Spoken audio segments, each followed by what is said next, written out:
Estados Unidos estaría dispuesto a ofrecerle a Ucrania sus misiles más potentes de largo alcance. Según fuentes de la Casa Blanca citados por la prensa, la administración Biden busca dar un giro a la prolongada guerra en Ucrania. Vamos en breve por más detalles hasta Washington. Soy Jenny Pérez, aquí en Berlín. Destacamos. Medios estadounidenses afirman que el presidente Joe Biden le confirmó a Volodymyr Zelensky que su gobierno sí le entregará a Kiev misiles de largo alcance del modelo ATACMS. Una decisión que, según los críticos, podría provocar una escalada en el conflicto.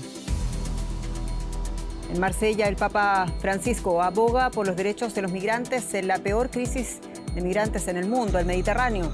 Se trata del viaje apostólico de Francisco número 44, en el que dijo espera tener la fuerza para decir todo lo que tiene que decir en el tema. Y en Colombia, la Superintendencia de Industria y Comercio abrió una investigación contra la División Mayor del Fútbol Colombiano, la Federación Colombiana de Fútbol y 29 clubes, por supuestamente intentar obstaculizar la promoción y el desarrollo del fútbol femenino en el país.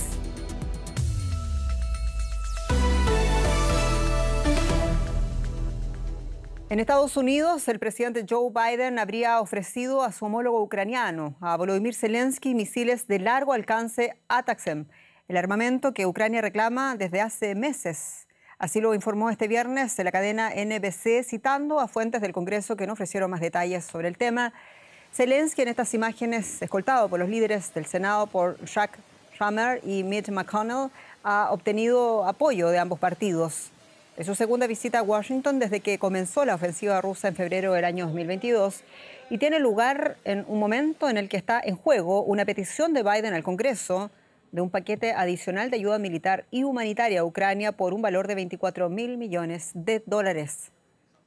Recordemos que Zelensky ahora amplía su petición de ayuda, esta vez en Canadá. Mientras tanto, queremos ampliar la noticia. Lo hacemos en Washington con el periodista José Díaz Briceño. José, la Casa Blanca no lo ha confirmado oficialmente, pero según medios que citan a fuentes oficiales allá en Estados Unidos va a suministrar sus misiles de largo alcance más potentes a Ucrania. Por favor, cuéntanos los detalles. Así es, el sistema ATACMS es un sistema de misiles de largo alcance que puede alcanzar objetivos de hasta más de 300 kilómetros guiados por el sistema GPS y que fue creado por la compañía militar estadounidense Lockheed Martin. Hay que decir que de acuerdo con las fuentes citadas por medios estadounidenses, que pues tienen sus orígenes tanto en el Departamento de Estado, el Congreso y la Casa Blanca, se asegura que estos misiles serían importantes y que solamente serían transmitidos un número limitado de ellos. Y sin embargo, esta es una victoria importante de concretarse para la administración de Zelensky.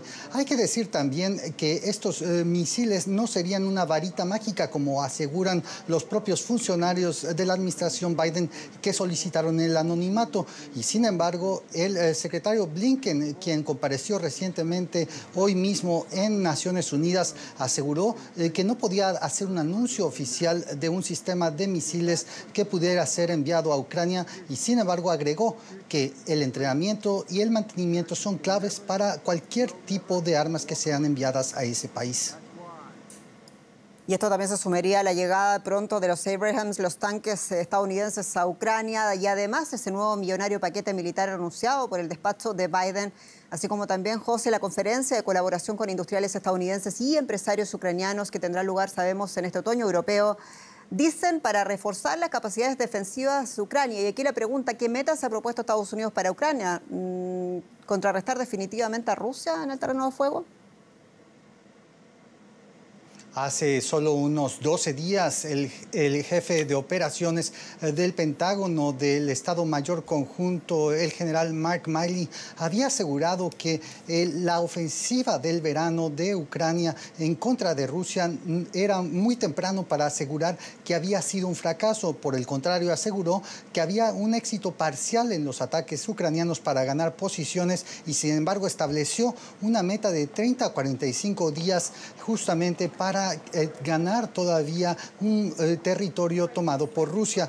El general Milley aseguró que esto es clave porque a medida de que se acerca el invierno, las posiciones y los combates serían más difíciles para el ejército ucraniano, asegurando que la lluvia y el lodo que se podría generar, además de las condiciones invernales, harían muy difícil el avance. Y sin embargo, la Casa Blanca está sólidamente atrás de Ucrania hasta el momento y, como bien se decía, 24.000 millones de dólares están ahora sobre la mesa del Congreso para ser aprobados en los próximos días si es que se logran superar las diferencias que se tienen con los ultraconservadores del Partido Republicano. José Díaz, muchas gracias en Washington.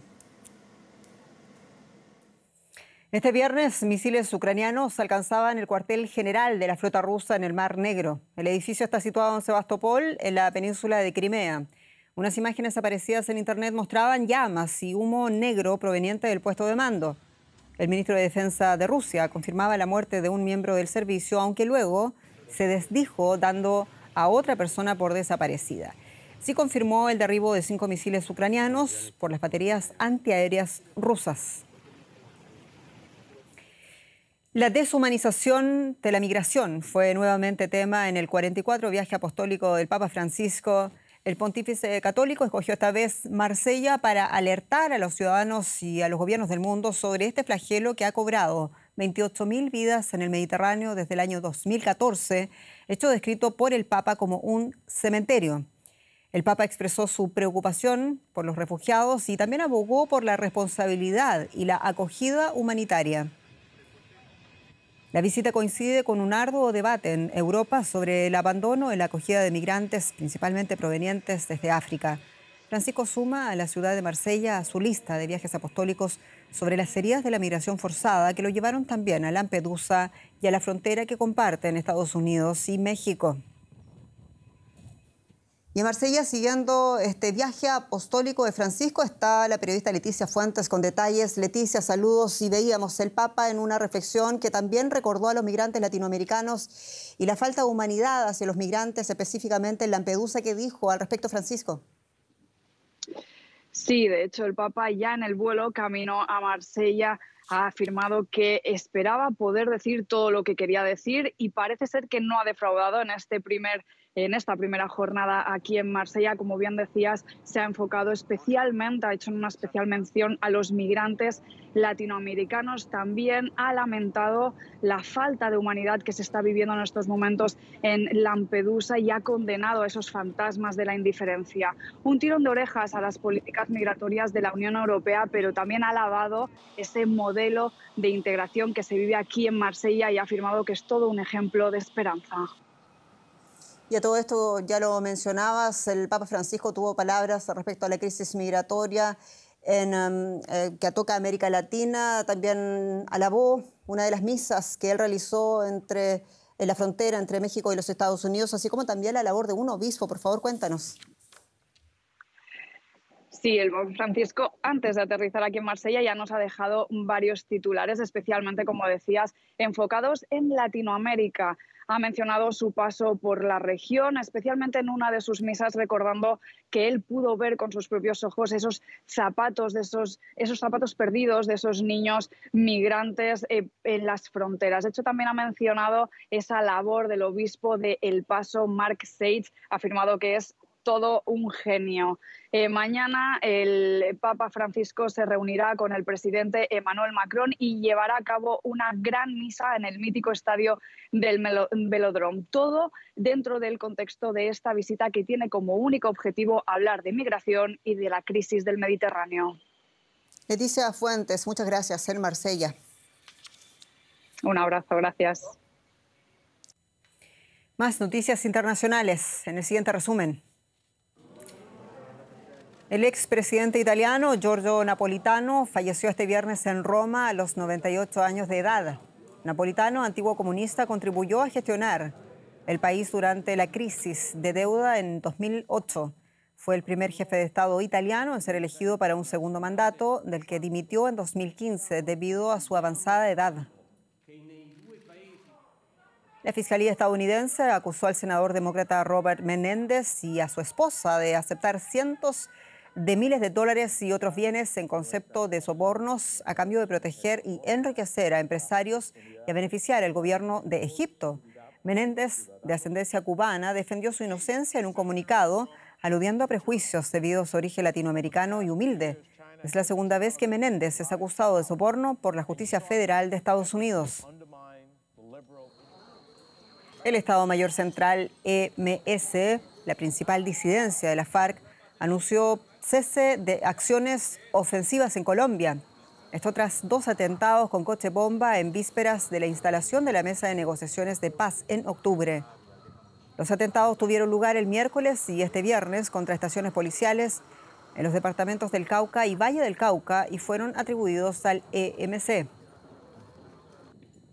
Y nos quedamos en Colombia, donde este viernes la Superintendencia de Industria y de Comercio abrió una investigación contra la División Mayor del Fútbol Colombiano, la Federación Colombiana de Fútbol y además de 29 clubes por supuestamente intentar obstaculizar la promoción y el desarrollo del fútbol femenino en el país. El organismo detectó diversas irregularidades, entre ellas que se obligue a las jugadoras a participar en campañas publicitarias sin derecho a contraprestación adicional o a la fijación de una tabla de salarios que limitaría sus ingresos en gran medida.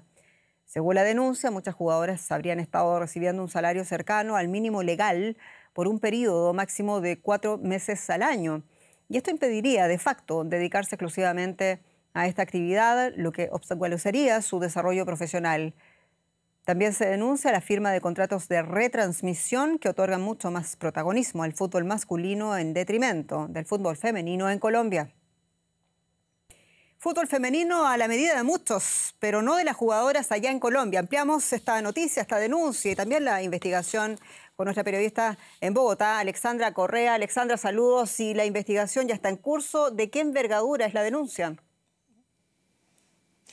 Jenny, del claro machismo que rodea la cultura futbolera en este país, que no está aislada de muchas otras conductas institucionales. Y es tan grave que, de comprobarse estos planes discriminatorios en el fútbol femenino, acarrearía multas hasta por casi 29 millones de dólares, más o menos por cada infracción, y a las personas naturales que hubieran colaborado en este plan, que estaría obstaculizando la promoción y el desarrollo del fútbol profesional femenino, como lo mencionas, en el país, multas de hasta 580.000 dólares. De ese tamaño es la envergadura de esa investigación, en la que además se denuncia que la Federación Colombiana de Fútbol y la División Mayor del Fútbol Colombiano se habrían negado a recibir o utilizar fondos que ofrece el Gobierno Nacional para las mujeres futbolistas, para evitar quedar sujetas a la vigilancia y auditoría de los entes de control. Jenny. Y a todo esto, esta investigación se suma, hay que reconocer, a una larga lista de denuncias de exclusión y de discriminación en el fútbol femenino colombiano. ¿Qué dicen las autoridades colombianas de esta situación?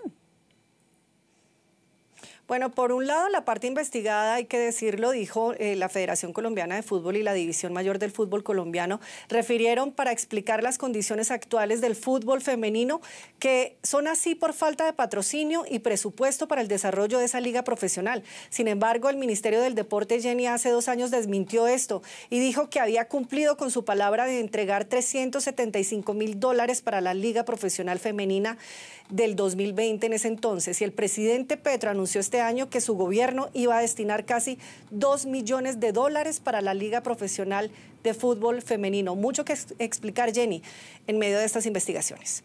Alexandra Correa, muchas gracias. En Bogotá. Noticias del deporte también aquí en Alemania, donde se confirmó oficialmente que Julian Nagelsmann es el nuevo técnico de la Selección Nacional de Fútbol. Y vamos por las imágenes del exentrenador del Bayern Múnich, quien confirmó un contrato que lo compromete en el cargo hasta el próximo 31 de julio del año 2024. Con ello, Nagelsmann tendrá el gran desafío de dirigir a la selección en la próxima Eurocopa, que se disputará aquí en territorio alemán. La era Nagelsmann comenzará entonces con 2 partidos en octubre en Estados Unidos, el 14 ante el local y el 17 ante México en Filadelfia. Y en la 5ª fecha de la Bundesliga, el Stuttgart mantuvo su buena racha en este arranque de temporada con una victoria frente al Darmstadt, recién ascendido. Serhou Guirassy anotaba de esta manera el 2-1 que ponía por delante al Stuttgart en el minuto 32. El internacional guineano volvió a marcar en los últimos compases del encuentro de 3-1 definitivo. Guirassy suma ya 10 tantos en lo que va de la temporada y con su actuación pone al Stuttgart en la cabeza de la tabla de la Bundesliga. Y nos vamos rápidamente a la pausa. En un minuto llega mi colega Paco Furió para hablar también de la posible recesión en la eurozona. Detalles a la vuelta. No se vaya.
Bienvenidos a Economía. La eurozona parece encaminarse a una recesión en este trimestre, a pesar de que el índice de gestión de compras de manufacturas mostró un leve incremento, llegando al 47,1 en septiembre, luego de haber tocado el mínimo de casi 3 años el mes pasado.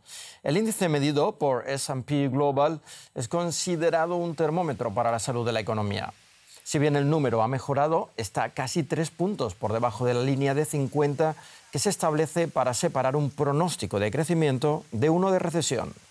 Las principales economías del bloque muestran dificultades y los especialistas pronostican que la salida no se dará en el corto plazo. Nos vamos hasta la bolsa de Frankfurt para conversar con nuestro compañero Ezequiel Garay sobre este sombrío panorama en la eurozona. Ezequiel, Alemania y Francia, las dos principales economías del bloque, son las que lideran las caídas. ¿Qué tan preocupante es la situación de la actividad económica aquí en Europa? Bueno, Paco, lógicamente es preocupante, pero no podemos decir que no es previsible en esta situación, en este contexto mundial, con estas tasas de interés, era lo más lógico. Y en un punto es hasta lo que están buscando los bancos centrales.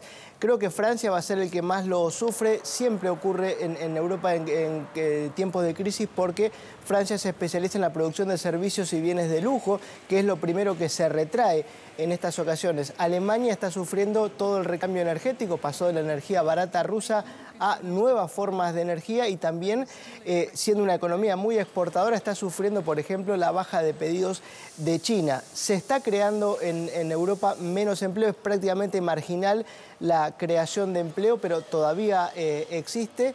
Y está bajando los pedidos de insumos por parte de las empresas. Esto ha hecho que el retardo que había en la provisión de insumos a la industria mejore. Lo que sí, la creación de nuevos negocios, si quitamos el tiempo de pandemia que tal vez distorsiona todo, es la peor en los últimos 10 años. Una situación, como decía, muy complicada, pero también previsible. Y dentro de lo preocupante del panorama, ¿podría esta realidad traer alguna buena noticia para el Banco Central Europeo en su lucha contra la inflación? Bueno, yo diría que sí. De hecho, por ejemplo, si vemos los productos manufactureros, ya han bajado de precio y no porque no aumenten los costos. De hecho, han aumentado mucho los costos de producción. Pero de aquí siempre decimos que los precios no dependen de los costos ni de formadores de precios, sino dependen de las preferencias y la escasez. La gente los está demandando menos y no pudieron trasladar a precios este aumento de costos. Sí lo pudo hacer el sector servicios, que tuvo un importante incremento de salarios y lo pudo trasladar, por eso la inflación de servicios ha sido más elevada. Algo positivo es que estos recortes también que mencionábamos de provisión de insumos por menor demanda va a hacer que haya menores problemas de oferta y esto también va a ayudar a desinflar un poco los precios. Y también hay que tener en cuenta que la demanda por parte del público con tasas más elevadas de interés se ha retraído porque es más caro endeudarse, es más caro tomar créditos. Bueno, todo esto colabora al objetivo que tienen los bancos centrales. Ahora, tenemos que tener en cuenta que es una situación absolutamente anómala, creo por lo menos no se ha vivido nunca en la historia moderna. Está todo el planeta al mismo tiempo luchando contra la inflación, todo el planeta al mismo tiempo con elevadas tasas de interés y es casi imposible que las economías no sufran. Gracias, Ezequiel, desde Frankfurt. Y en medio de malas noticias económicas, en buena parte del mundo las expectativas de crecimiento del Producto Bruto continúan al alza en México, tanto para este año como para el 2024. En una encuesta publicada hoy por Citibanamex, se estima que la economía mexicana se expandirá un 3,2% en 2023, mientras que el crecimiento será del 1,9% el año próximo, 2 décimas más de lo que se había estimado anteriormente. Según diversos estudios, la inflación seguirá bajando, cerrando el año con un incremento del 4,7% interanual. Por eso el presidente Andrés Manuel López Obrador aseguró hoy que el Banco Central debería comenzar a relajar los tipos de interés que se encuentran en un nivel del 11,25%. En Estados Unidos, la huelga contra los 3 mayores fabricantes de automóviles del país se amplió este viernes con decenas de nuevos paros. El Sindicato de Trabajadores del sector anunció que los operarios de 38 centros de distribución en 20 estados se han sumado a esta protesta. El presidente del sindicato precisó que los nuevos paros solo afectan a plantas de General Motors y Stellantis, después de que Ford se mostrase favorable a alcanzar un acuerdo. El sindicato lleva adelante una huelga desde mediados de mes en 3 plantas. Actualmente, más de 18.000 empleados secundan la protesta. Entre las exigencias está la de incrementar los salarios un 40% a lo largo de 4 años. El presidente Joe Biden anunció que se reunirá con los huelguistas el próximo martes. Y para saber más sobre este paro, nos vamos a Nueva York con Ana Nieto. Ana, la ampliación de la huelga no llega a más fábricas, pero ¿cómo está afectando a las empresas? Pues en este nuevo empuje de la huelga, el sindicato ha decidido parar estos centros de distribución de componentes, tanto de General Motors como de Stellantis, que es el fabricante de Chrysler, lo cual primero lleva a los paros a más estados y en segundo lugar los lleva al consumidor final, porque es desde estos centros de distribución de donde llegan las piezas para las reparaciones de los autos. A Ford, como has dicho, no le afecta porque, aunque no hay acuerdo todavía, sí que hay avances significativos en la negociación. Aunque la huelga no está llegando a más fábricas, las automovilísticas sí que están cerrando algunos centros de producción y están mandando a los trabajadores a sus casas por los efectos en cadena de los cierres de los 3 plantas la semana pasada por parte de los sindicatos. En cualquier caso, siguen las negociaciones sobre la semana laboral de 32 horas, la transición al auto eléctrico y esa subida salarial del 40% en los próximos años, tras años de pérdidas de poder adquisitivo. Y un dato para la perspectiva. En este sentido, los costes laborales son el 5% de los gastos de producción de los autos. El mayor de los costos es el de las materias primas, como el acero, el aluminio, el plástico, que suponen el 47 o el 50% de los gastos de producción. Y además de la de las automotrices, hay otras huelgas abiertas desde hace meses, la de los actores, por ejemplo, y guionistas de Hollywood. ¿Hay avances? Los actores llevan en huelga desde el 14 de julio, los guionistas desde el 2 de mayo y aunque parece que estos últimos sí que están un poquito más cerca del acuerdo para su resolución, se están ahora mismo celebrando reuniones de productores y guionistas que llevan reunidos desde el miércoles y son reuniones al más alto nivel para negociar un contrato que ponga fin a esta huelga que está la industria del cine y de la televisión. Se ha trasladado que hay avances en materia de compensaciones en un sector que está bastante lejos del glamour que evoca porque los sueldos son muy bajos y la precariedad es muy alta. También se van encontrando algunos acuerdos en el futuro papel de la inteligencia artificial para este oficio. En cuanto a los actores, de momento no hay solución. Gracias, Ana, desde Nueva York. Y el poderoso magnate de los medios de comunicación, Rupert Murdoch, ha dejado su puesto como presidente de los consorcios Fox Corporation y News Corp. Murdoch, de 92 años, ha elegido como sucesor a su hijo Lachlan. La carrera de Rupert Murdoch en los medios comenzó en Australia en los años 50 con la adquisición de diferentes periódicos de circulación nacional. Más tarde, compraría tabloides como The Sun en Reino Unido y el New York Post en Estados Unidos, además de rotativos más serios como The Times y Wall Street Journal. En 1996 lanzó Fox News para competir en el espectro conservador con la cadena CNN. La noticia corrió como reguero de pólvora. Rupert Murdoch se retira como presidente de News Corp, el gigante que creó a partir del grupo mediático de alcance nacional que había heredado de su padre. Murdoch, a quien vemos aquí con sus hijos Lachlan y James, ha sido uno de los mayores magnates de los medios de comunicación. Nacido en Australia, construyó un imperio global que comprende periódicos, cadenas de televisión, productoras cinematográficas y editoriales. Su carrera siempre ha estado marcada por la polémica, empleando el poder de sus medios para influir en la política, como con su apoyo a la candidatura presidencial de Donald Trump a través de Fox News. Construyó un enorme imperio mediático global y sin duda las revistas de negocios le reconocerán ese mérito, pero ha causado un enorme daño a la democracia en todo el mundo, particularmente en Estados Unidos. Sobre todo la programación, mezcla de provocación y entretenimiento, creada allí por Fox News, ha dejado al país más enojado y dividido que nunca desde la Guerra Civil. Tras sus estudios en la Universidad de Oxford, regresó a Australia y adquirió diferentes periódicos en los que comenzó a emplear métodos cuestionables para aumentar su resonancia.